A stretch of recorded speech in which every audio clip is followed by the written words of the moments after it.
صينية البطاطس باللحمة من الأكلات من التراث المصري، ما ينفعش نلعب فيها ولا نفتي فيها، بس احنا هنعملها مع بعض عشان تطلع أحلى وأجمل صينية بطاطس باللحمة ممكن تاكلوها في حياتكم.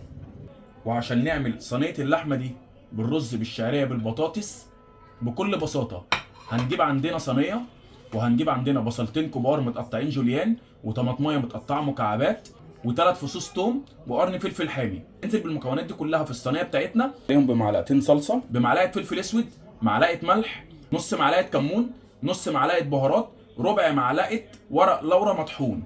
ونخلط الكلام ده كله وندعكه بايدينا كويس قوي قوي قوي. وبعد ما نعمل الكلام ده كله هننزل بالبطاطس ونخلطها خلطه بسيطه مع البصل، وبعد كده ننزل فيهم باللحمه ونخلطهم خلطه بسيطه برده مع بعض، ونرص الصينيه بتاعتنا ونزوقها ونزوق شكلها.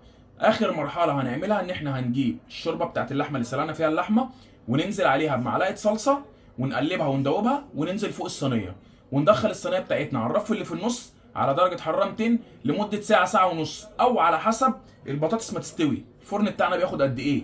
في فرن ممكن يسويها في ساعه ونص، فرن ممكن في ساعه، وهتطلع معانا في الاخر الصينيه دايبه وبرفكت.